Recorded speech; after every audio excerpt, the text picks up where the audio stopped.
Okay, so actually gonna jump into the lecture and a couple of notes. So mostly, through the lecture, I'm gonna grind through it. I don't expect a large audience participation. I'll ask on occasion. But the other thing on that is with that, I tend to just keep going unless someone stops me. All right, so it is kind of, it can be a little passive. I try and get questions here and there, but this is a really, really small class and I don't want to put a ton of pressure on you guys. But if you have a question or concern or need anything further explained, let me know. All right, happy to stop, happy to go through it. All right, are there any questions in regards to that? All right. Okay.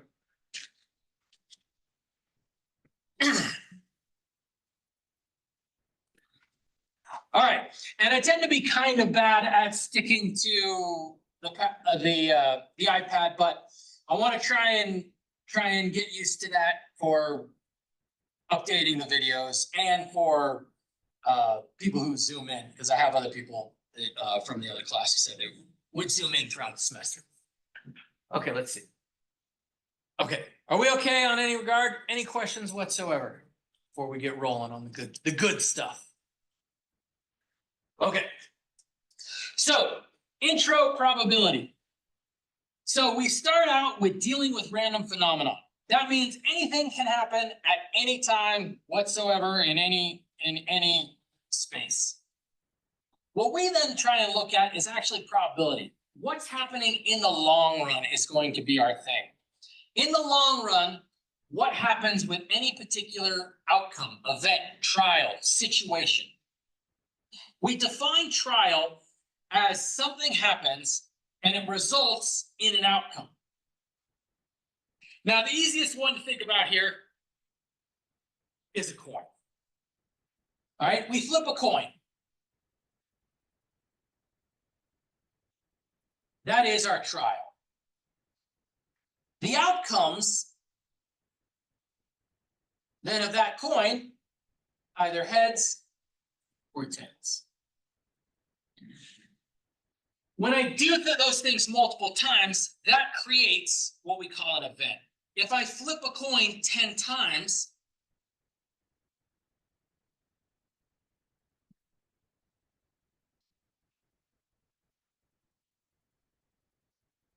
that creates a sequence of trials that create an event, and then I can identify particular outcomes of that event.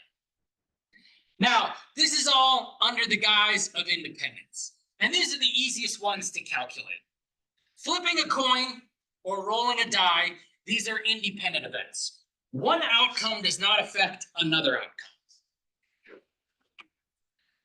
Things that are dependent are something like drawing a card from a deck. Probability of drawing an ace, right? That first ace. Okay, let's start out. How many cards in a deck? 52. All right, 13, 4 suits of 13 cards, ace through king. All right, so drawing a single ace is what out of what? 4 out of 52. 4 out of 52.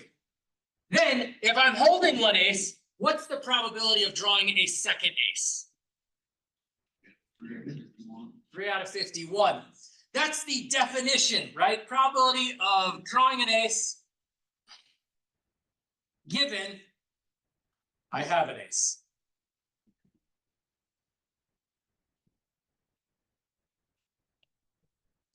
That's the definition of dependent, right? Dependent means that something happening first affects what happens next, right? But rolling a die or flipping a coin, right? I can roll 20 sixes in a row, and the probability of me rolling another 6 is still just 1/6. All right, so those are independent. Independent and dependent are the biggest concepts that we actually are going to investigate in this first set of topics. This all then comes down to the law of large numbers, right? Long run probability versus short run probability. In the long run, All right, that's everything we're always calculating. Can I get 100 heads on a flip of a coin in a row? Yeah.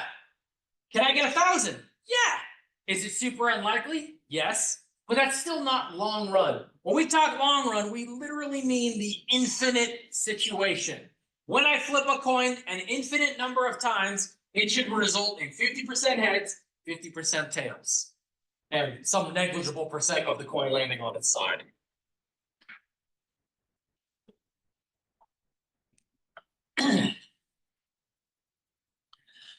And so again, that's what we're talking about, independent versus not. With our probability, all right, so exactly what we were talking about with our grade breakdown, probability, all right, is something that we've been dealing with forever. Now, people like percentages, but all percentages are, right, are probabilities multiplied by 100. So whether we say probability, fraction, or percent, those are basically all synonyms to us. All right. We look at those values, 0 to 1, same thing as 0 to 100. All right. Whether we deal with probability or percentage, those are going to be the same. Equally likely outcomes. Equally likely outcomes is something that we actually investigate quite a bit. And in order to actually look at this, let's look at our most basic, let's go back to our die and talk about some events.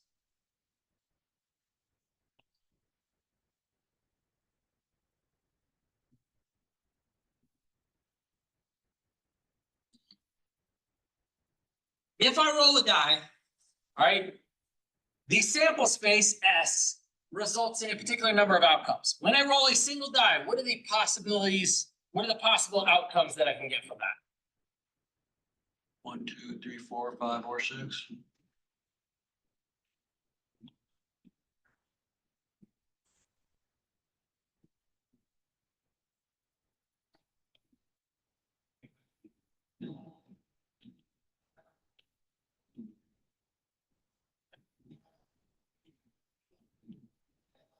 And then correspondingly, right, the probability of rolling a 1, 1 out of 6. rolling a 2, 1 out of 6. etc.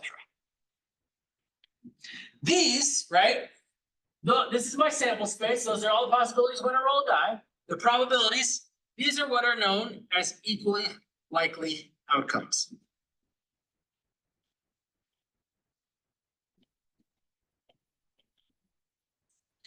Right, AKA, right, equal, same, likely probabilities.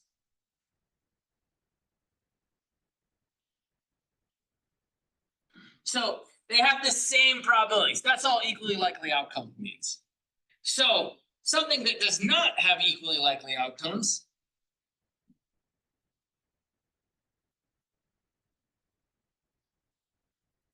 let's look at another event.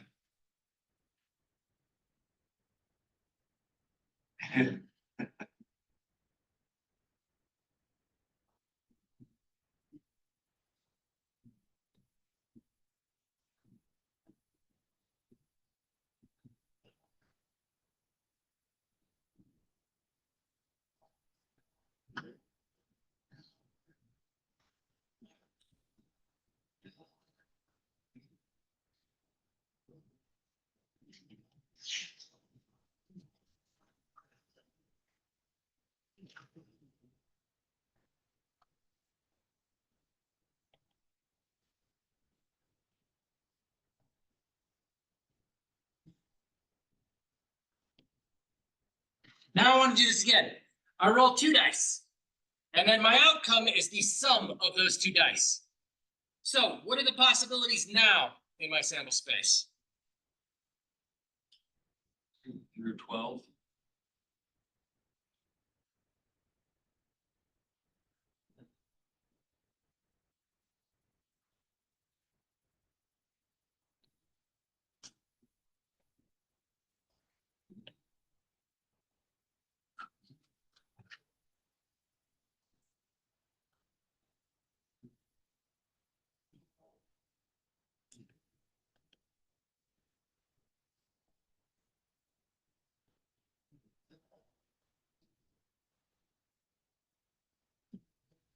Does anyone know the probability of getting a sum equals 2 with 2 dice?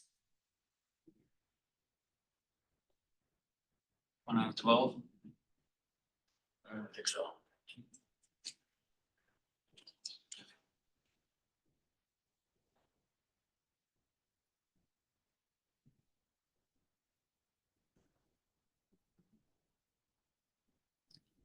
Dice are some of our most commonly looked at items. So let's think about how this works.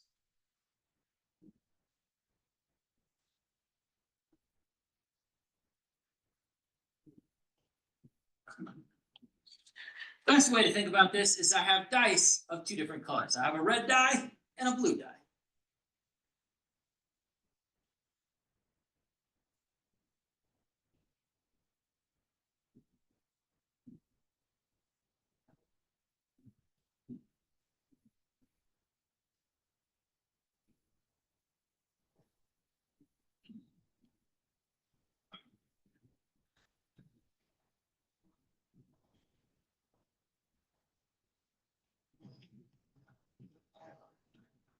See where I'm going? How many possibilities are there? 36. 36. Does that make sense? Yeah. 6 on one, 6 on the other. What operation did we do? What operation? Are you talking multiplication like 6? Multiplication, yes. Yes, mathematical operation. Now I want to list these out so we can see some relationships.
Okay, these are all 36 possibilities of rolling 2 dice.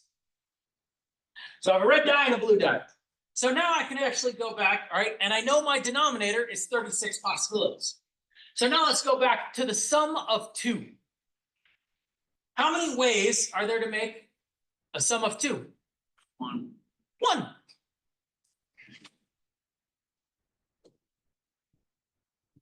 That is by far the easiest one. Okay. There's one other that's super easy.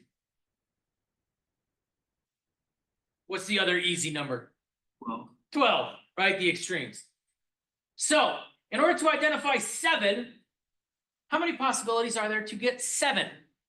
A sum of 7 with 2 dice.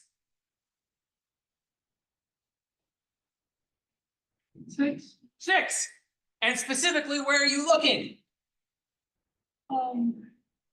Looks like diagonal. Yeah. It's across the diagonal. Actually, all the numbers lay out like that. There's 2, 3, 4, 5, 6, 7, 8, 9, 10, 11, 12. Right? I could also identify, I can make other patterns, right? Doubles. How many ways are there to get doubles? 6. Yeah, same. Look at the other diagonal. All right.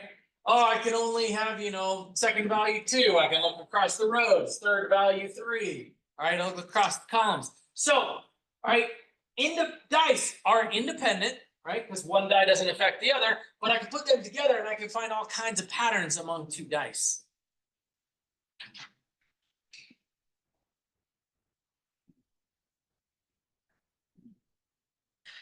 So that was kind of the long-winded way of saying, are these equally likely outcomes?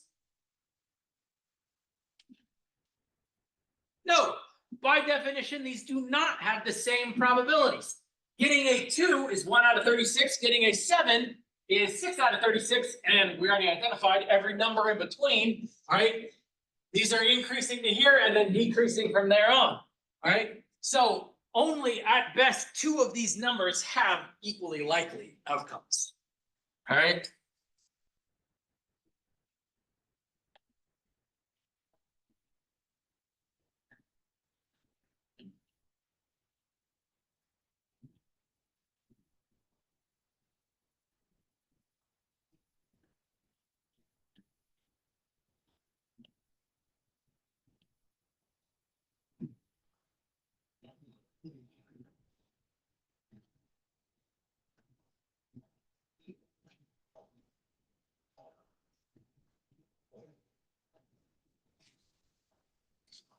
And I really wanted to identify this because looking at two dice is the most fundamental like statistics example there is. And so if you haven't seen this chart, and this is a chart that you can draw yourself, all right? And this is a chart that we just come back to so often, all right? So that's definitely one that you want to be familiar with. All right.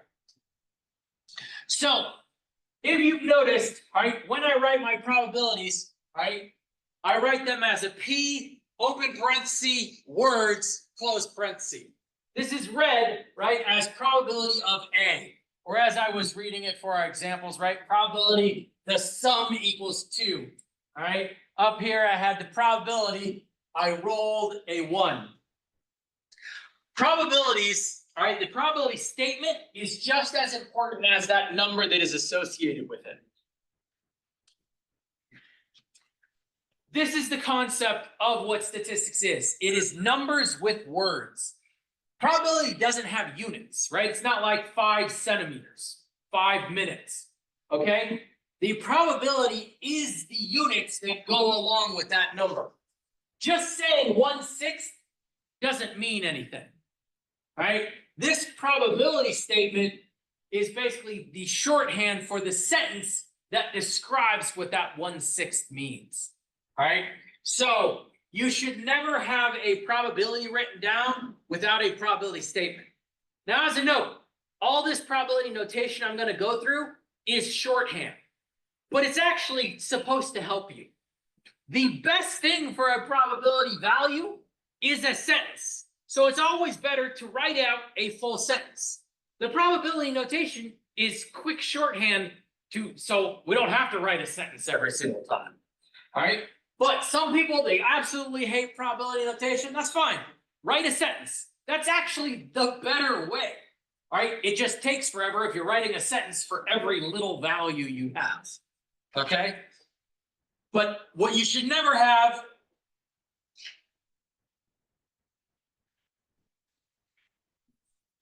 is either just saying 1/6 or something like this. Probability of 1/6, that doesn't mean anything, okay?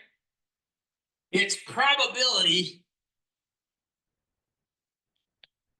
right? Rolled a 6. All right, so careful of kind of mixing and matching. I see a lot of this, which is again dead wrong. 1/6, I don't know what that means. All right, and I see a lot of this, which is we're trying to get a probability statement, but we're just not sure what it is. Notice in here, inside the probability statement, there's not actually a number. All right, I only have the 6 here because we're talking about a die. I could just say, flipped a head on a coin. All right, so, all right, there's actually not any values usually within the probability statement, unless it's context dependent. Okay. All right, so along those lines, roll a fair die, a six-sided die, let E be the event the die shows an even number. What is the probability of E? Probability E, which I could also write as probability even. So I can also write as probability die equals even. All right, so there's lots of options here. Lots of appropriate probability statements, and then 3 out of 6. Now, this brings up the note that I don't reduce my fractions a lot. My math lab is going to be all about making sure you reduce those fractions or write it in a probability or percent or whatever it's asking for explicitly. I think it's most helpful to write values as a fraction, the whole number of possibilities out of the total number of options, right? Because that's the most descriptive. There are 6 possibilities on a 6-sided die. 3 of those possibilities are even. It doesn't matter to me if you reduce that fraction or not the concept. You want to write this, and definitely don't waste your time. I see a lot of people that are like, yes, I understand all those are the same. And I'm glad you do too. Don't waste your time doing it. I was like, I focus on the concepts. All right, so as we had talked about already, sample space we refer to as S. The probability of the sample space will always be 100%. If you identify a sample space, it has to be 100%. So along those lines, roll a fair 6-sided die. Let A be the event the die shows a number less than 7. What's the probability of A? Probability of A, which in this case is the probability of the sample space, which has to be 100%. All right. I mean, now as a note, I did say a 6-sided die, assuming that die has faces 1, 2, 3, 4, 5, 6, and not any numbers over 7.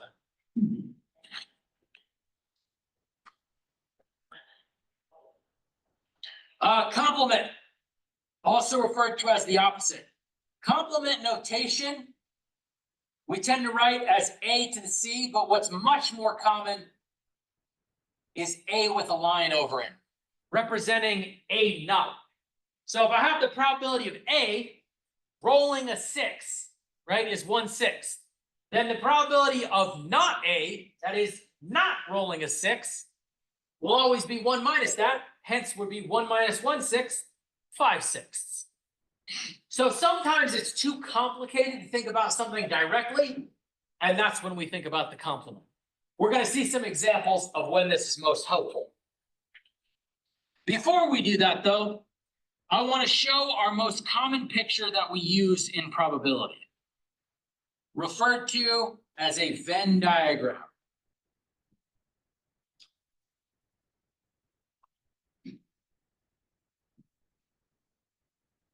A Venn diagram represents, right? The entire thing represents the sample space. Then I have particular events that occur. All right, probability, I'm getting a coffee. A is then sugar in my coffee.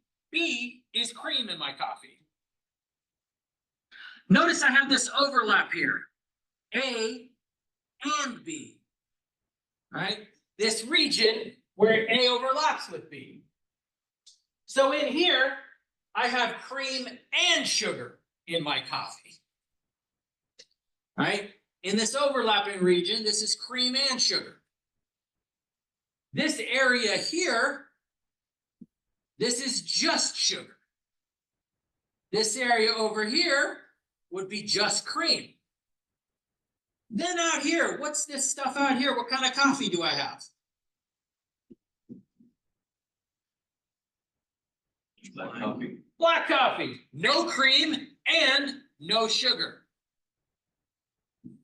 So that represents all the possible types of coffee, right? Given sugar and cream were the only options. Yeah. So in this event, for the overlapping events A and B, I want to find the complement of A. All right, so that's everything not A.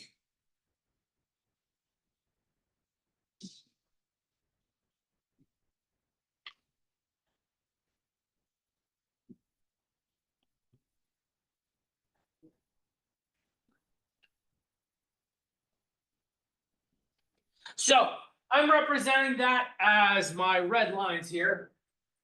And so back to our coffee example, that means the complement of A are people who like black coffee or people who like only, was this sugar?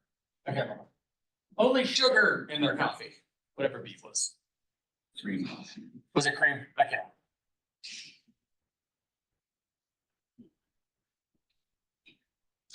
The other type, all right, so that was the overlapping situation. The other type is the disjoint situation. When events cannot happen at the same time.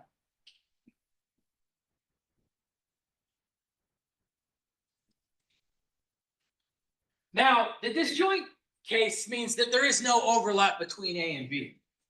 And there's a lot of situations of this, all right?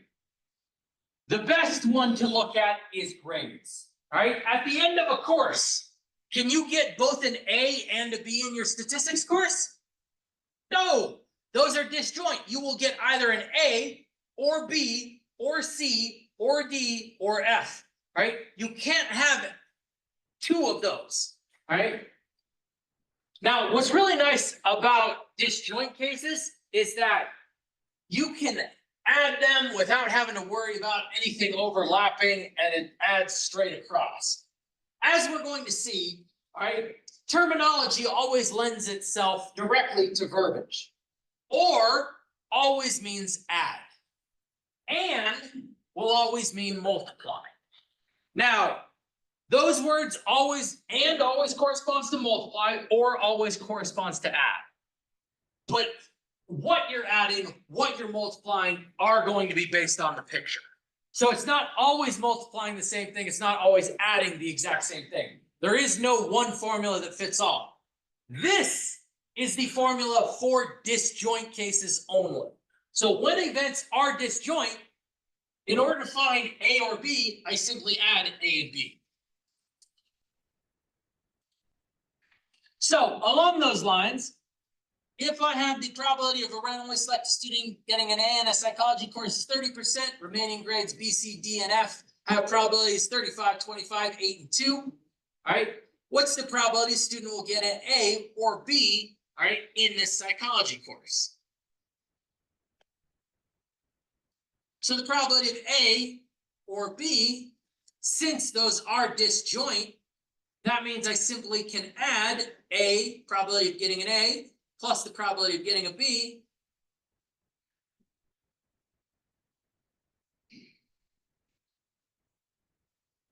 Which would then be 65%. So when things are disjoint, I can add them straight across. I don't have to think about anything else. Along those lines that I was just talking about, and lends itself to multiplying. Now, here's another special case. When events are independent, if I have the probability of A and B, all I have to do is the probability of A times the probability of B. So those multiply directly, right? These are the special cases, but these are also the easiest cases to look at and investigate. Now, the good news for us, there are a lot of cases where things are independent. All right, dice, coins, lot of things, all right, in the real world are independent. But a lot of things are also not. All right, so we have to be careful and make sure that we have the correct assumption. Along those lines, let's look at an example.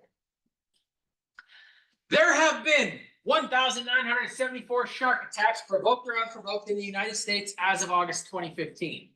Of these attacks, 18% were fatal. There have been 379 alligator attacks. Only 4% of these attacks have been fatal. Assuming that a person has 9 lives like a cat, what is the probability that a person could have a fatal encounter with both a shark and an alligator? Okay, now, again, 9 lives. So now just be aware in case you guys didn't know. Once you have a fatal encounter with a shark, can you have another fatal encounter? No, okay. So we're in a fictional case here. Now, we're also going a little crazy here, because if you're having a lot of encounters with sharks and a lot of encounters with alligators, are those independent? Are those unrelated? Or are you a particular type of person? That is maybe an adrenaline junkie or a marine biologist, right? Okay, so the whole thing is that this is a case where I'm going to assume independence.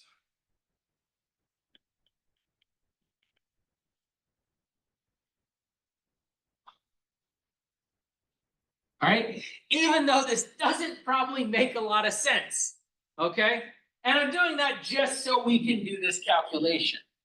But here's because this emphasizes my point of, does it make sense for something to be independent? And initially, that's all we're gonna kind of look at. Does this make sense to be independent? Or better yet, was it stated to be independent?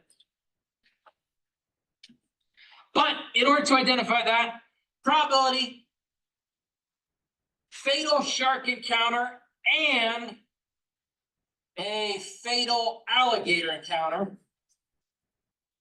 means that I can multiply those events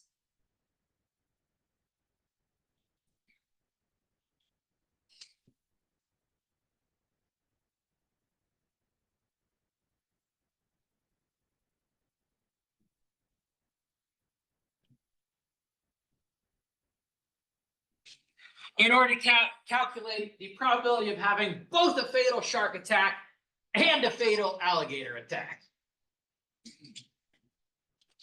Now, as a note, when you do this calculation, I mean, this one comes out 4 decimals, but this brings up a big point. We need to get used to 4 decimal rounding.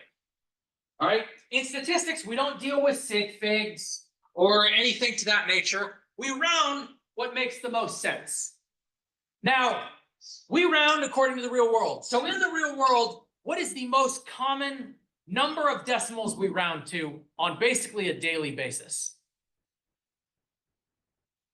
What do you use all the time? And I guarantee daily. 2. Go ahead. Rounded to 2. Money. Money.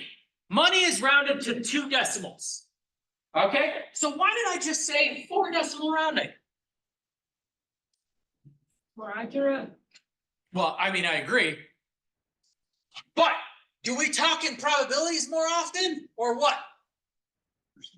Percentages. So in order to turn a probability into a percentage, what do? Times it by 100. So this actually becomes 0.72%. 2 decimal rounding. When dealing in probabilities, all right, and every time you have a percentage, you should convert that to a probability, right? Because 55 times 90 is not 50. 0.55 times 0.9 makes 0.5, right? So you should get used to 4 decimal probability rounding, because when you turn that to a percentage, that's 2 decimal percentage rounding.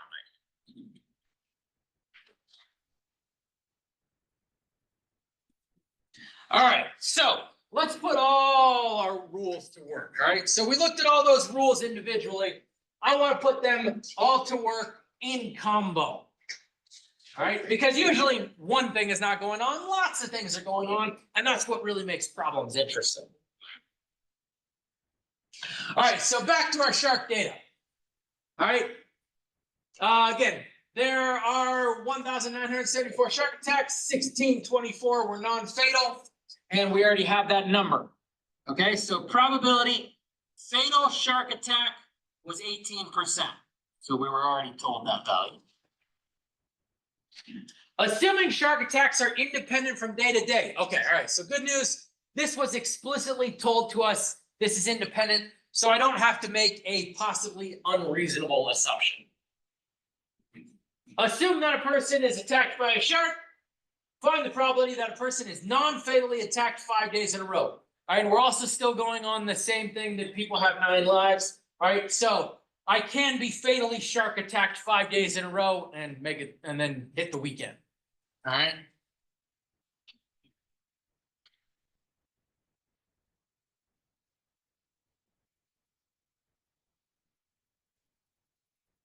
All right, so I'm gonna start using my complement notation, not fatally shark attacked. 5 days in a row.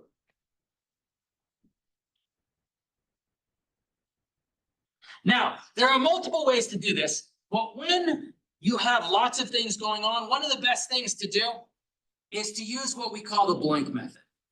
Probability blank on Monday and blank on Tuesday, etc.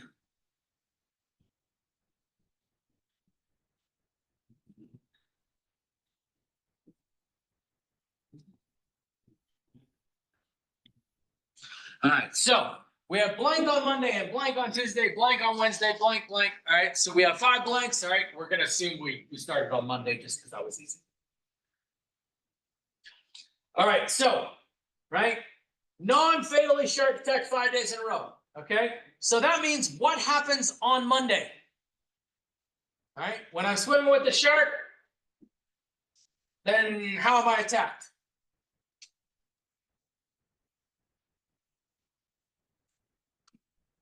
Am I fatally attacked by the shark on Monday? Non-fatally. Non-fatally, right?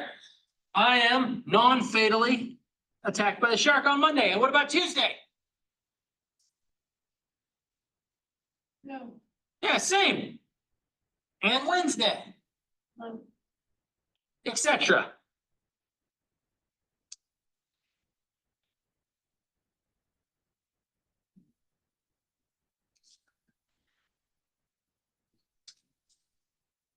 All right, so now here's the good news.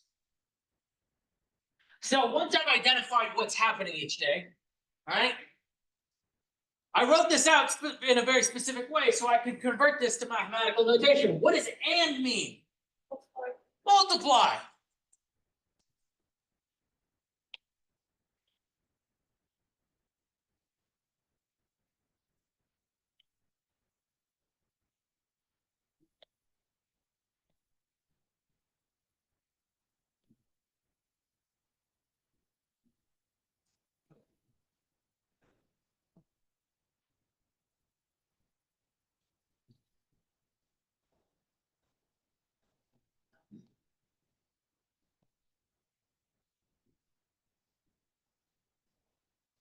All right, so all those ands turn to multiplies.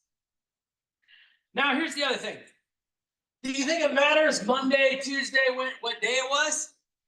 No. So that means I can drop that.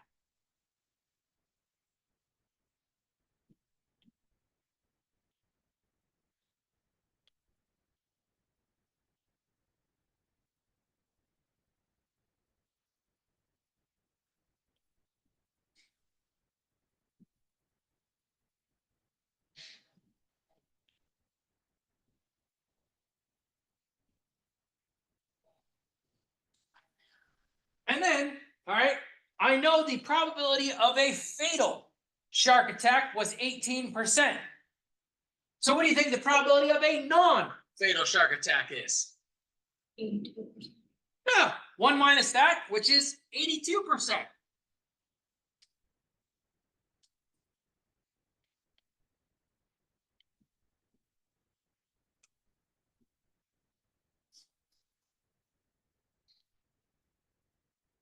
Now, be aware that I did this kind of the slow way, just this one time, just so we could kind of see the process here. But most of the time, I jump from this blank method. This I recommend you do every single time, all the way down to the step we're about to. All right? Because that first step is like the thought, and then I jump basically to the last number. So 0.82 times 0.82 times 0.82 times 0.82 times 0.82. Is there a fast way to do this mathematically? Into an exponent. Yeah, 0.82 to the fifth.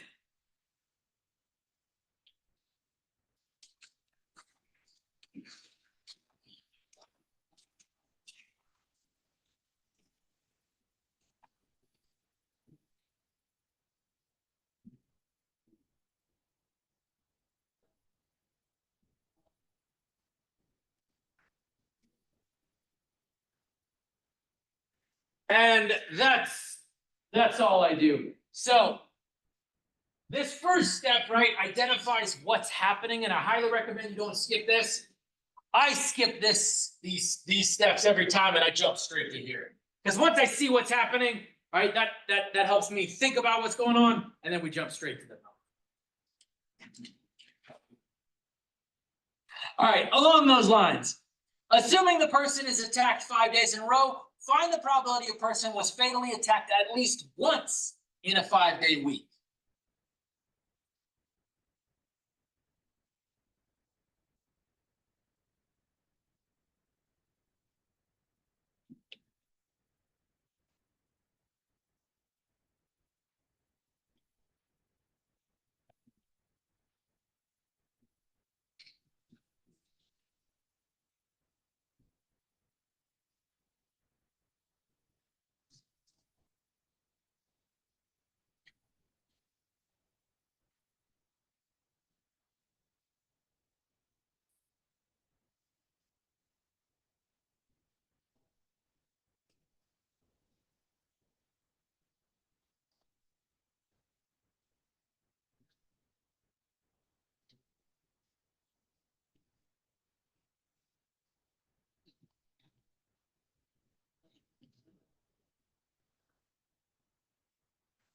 Okay, so, all right, at least one fatal shark attack in a 5-day week. All right, so that means what happens on Monday?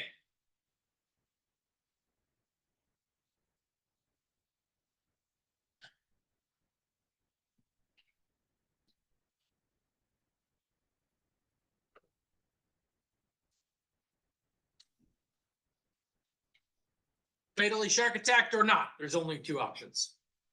No. And Tuesday, Sure. and Wednesday, Thursday, Oh, Friday? Is that correct?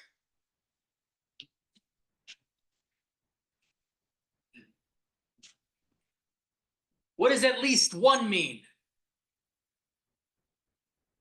one or more? One or more.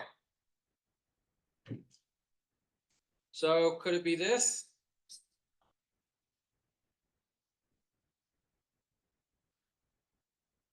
Could it be that?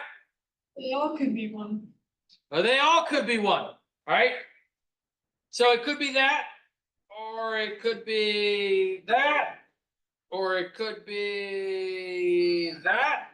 So it could be 1 or 2 or 3 or 4 or 5, and it depends on the day. Okay, so given, all right, these two could be like I have it on Wednesday, Thursday, but I could also switch them. So this is the case. When things seem too complicated to look at directly, think about the complement. What is the opposite of at least one fatal shark attack in a 5-day week? So let's just start with the keywords here. What is the opposite of at least one?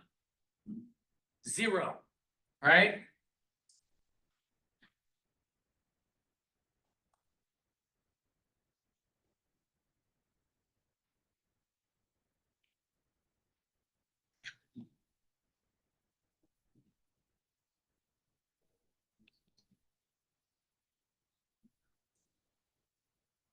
Which means no fatal shark attack, no fatal shark attack, no fatal shark attack.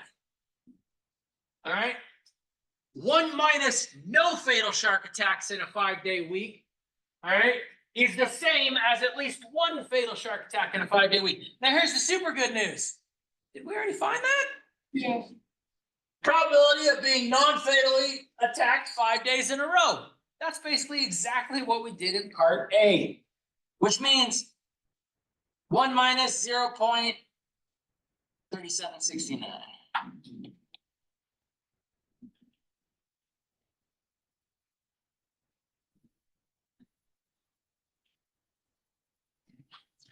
The tricky part of this question, all right, is identifying that something is too complicated to think about directly, so we need to think about the opposite of it. And that's really what we're looking for, all right? Now, this first time you see this, this is a trick, but basically every time you see something that says at least one, you should always think of the opposite. Because at least, at most, those are keywords that include multiple options, right? At most, this happens 4 times, which means that's 0, 1, 2, 3, or 4, right? And if it's talking about 5, well, the opposite of at most 4 is just 5, something like that.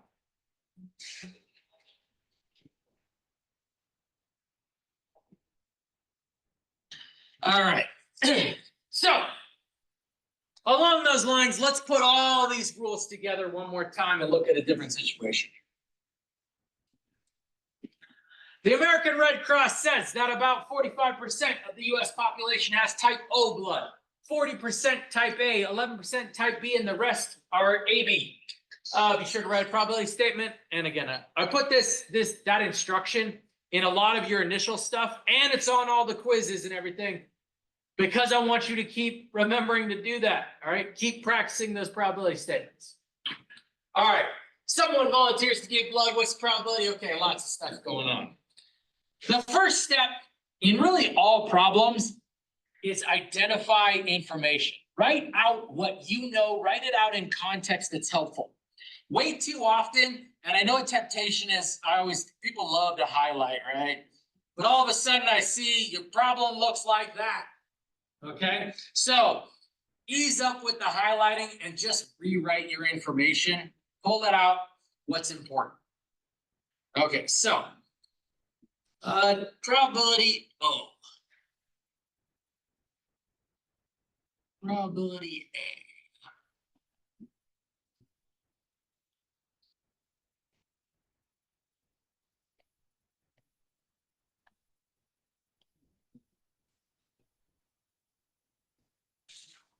All right, so I already know, right? It says we have this many O, A, B, and the rest are AB. So in case you're unfamiliar with how blood works, there are 4 types of blood. All right. Also, it's not explicitly stated here, but it's kind of an implied fact. Can you have 2 different types of blood in your body? No, which means blood is what? What word that we were talking about? Not independent, the other one. Yep. Okay, not. Oh. Hold on.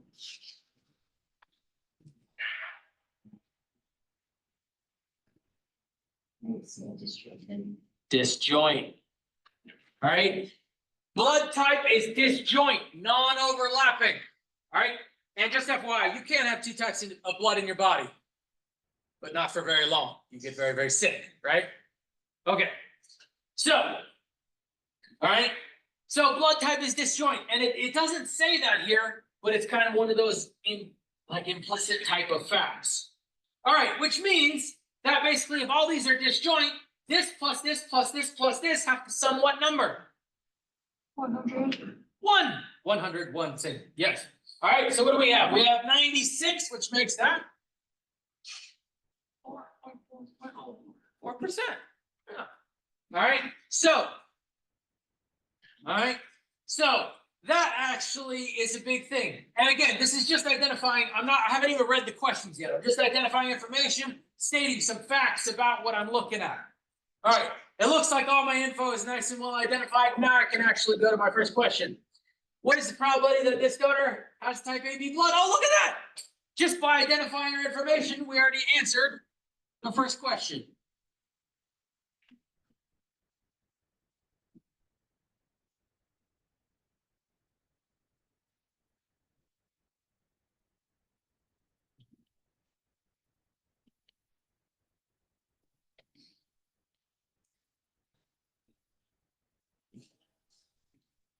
Okay.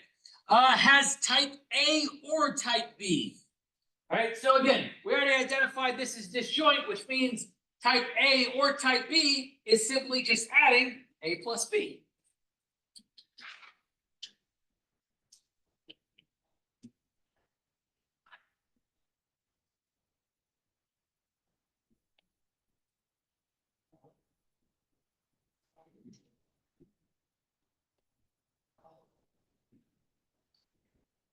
Now, be aware, I'm kind of being really excessive with how much I write. All you need is the probability statement and the number. Okay? How much work you do in the middle is up to you. Okay? People, I was like writing various amounts. It's how much work really helps you out. All you ever need is the probability statement and the solution. Okay? The work in between is what is good for you. But I don't need to see that you added 0.4 to 0.11. I hope you can do that. All right, is not type O. So that's O bar, not O, which is 1 minus the probability of O.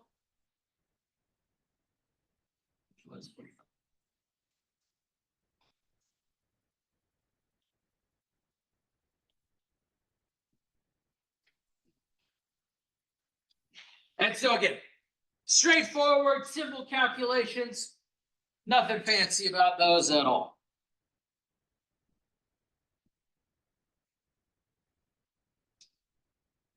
All right, now we change it up a little bit. Among 4 independent donors, again, so they told us straight out, independent donors. What is the probability that they are all type O? So notice the change in the question.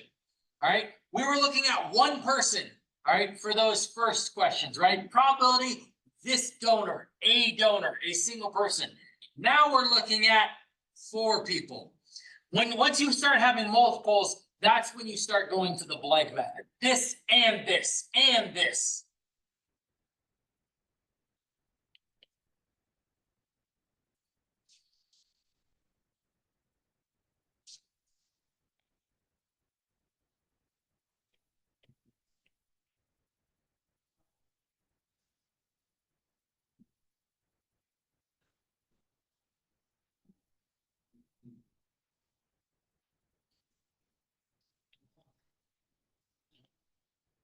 All right, so if they're all type O, then I'm saying blank on person 1. So that's what I'm just calling P1, person 1. And blank on person 2, and blank on person 3, and blank on person 4. All right. I highly recommend this step. Again, all you need is really this first statement and then your number at the end. Okay. But way too often people come to me and they're like, oh, like they basically read the question, they identify their info, and then look at the question, like, oh, I don't know what's happening. Write out a few steps. And the blank method is one of the biggest ones that I see people skip and they need the most. All right. It's just super helpful to write a couple of blanks with some ands in there. All right. So if they're all type O, what is person 1?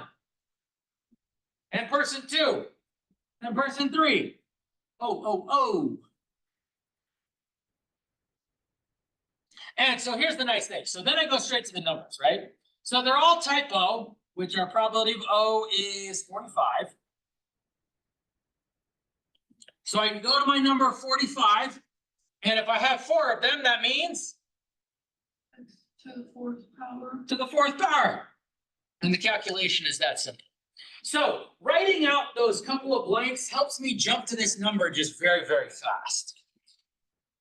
And then 0.45 to the 4th.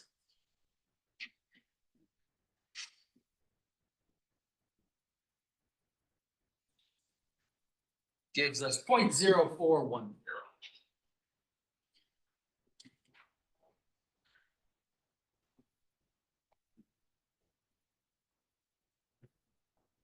All right, no one is type AB.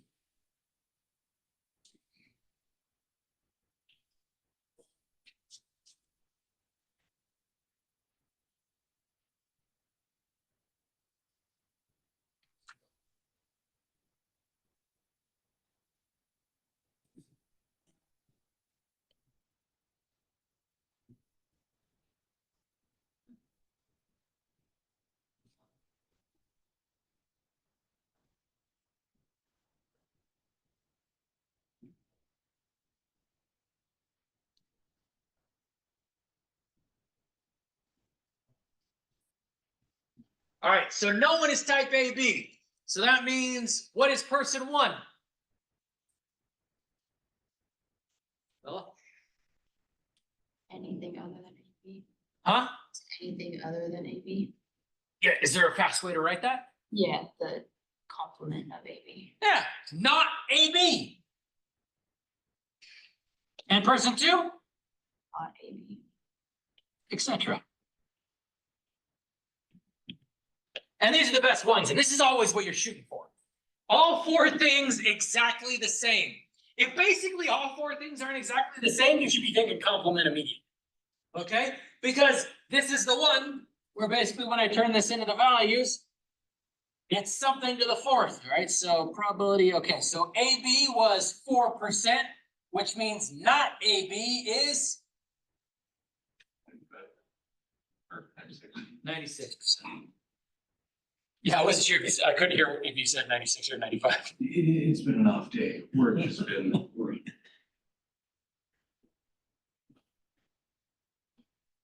And then calculate away.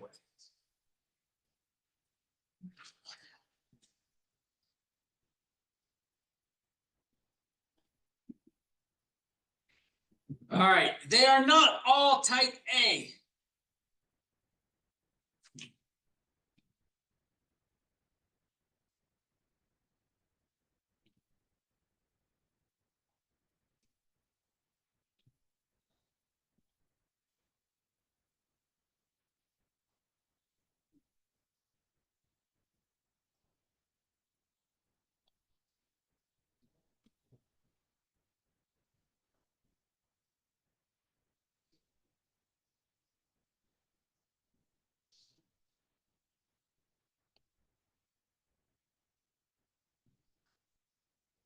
Okay, so not all type A, which means what's person one?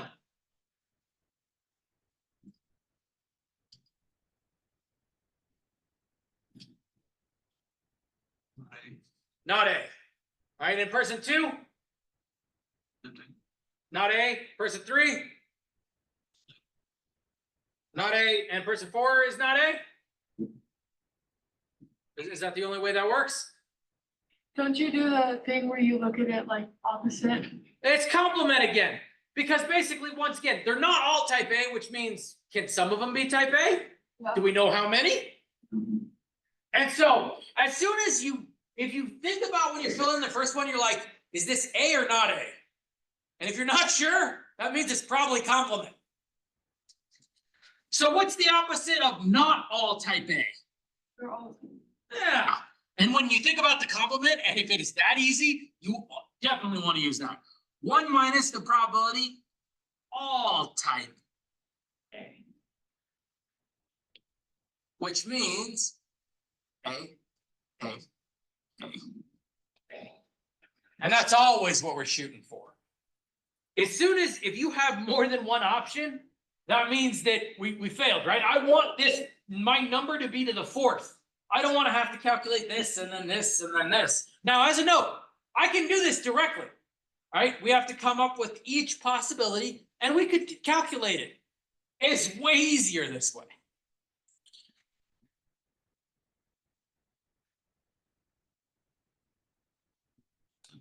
And don't forget that 1 minus, that's the big thing. So do the complement, but oftentimes I see people forget that 1 minus at the end. All right, so I have 1 minus something to the fourth, and A is 40%. All right, so 1 minus, and this is a calculator thing too, right? Make sure in your calculators are pretty good about doing order of operations, right? 1 minus 0.4 to the fourth. Careful about making sure that that's separate. And if you do that in a calculator, never hurts to put extra parentheses in there.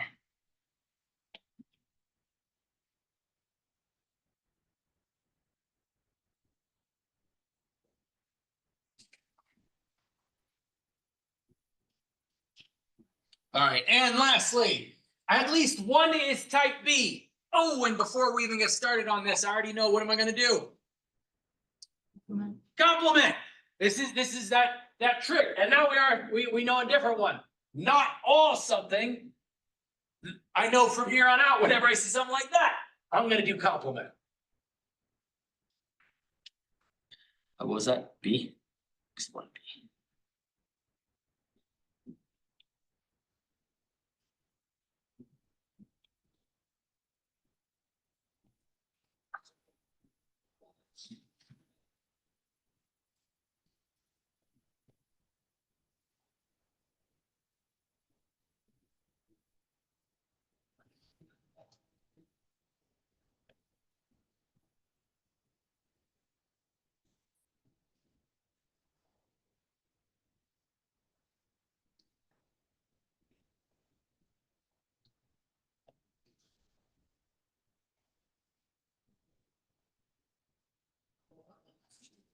All right, so at least one type B, the opposite of that is 1 minus none type B, which means what is the first person?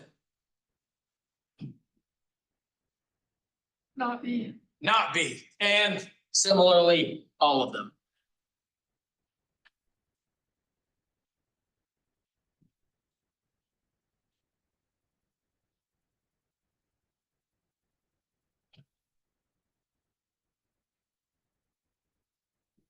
Something to the fourth, the probability of type B is 11%, which means the probability of not B is 89.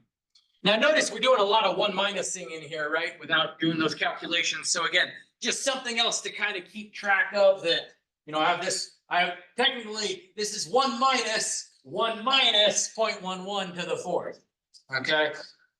So there's a lot of calculations that we kind of do in our head real quick.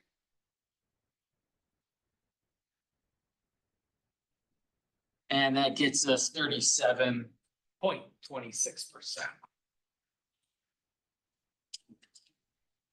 So again, get in the habit, 4 decimal rounding, all right? When we keep things at 4 decimals, that's solid, nice, accurate rounding. And whenever you convert that to a percentage, you have 2 decimal rounding, which is industry standard, right? All right. So as a note, beware probabilities don't add to 1. All right, that's always the thing we're looking for. That's what we just saw in that problem. All right, think about it. Is disjoint make sense? All right, then something like that is really easy to make sure it does sum up to 100%. Our biggest topics, disjoint and independent. All right, those are 2 separate concepts that basically we're going to spend the next several weeks discussing. For now, just know disjoint events can't be independent. We're going to investigate this much more next class, the class after that, the class after that. All right. It's basically our biggest concept. All right. Identifying if things are independent or dependent. All right. That's what a lot of stats is kind of in general. Are 2 things related? Right.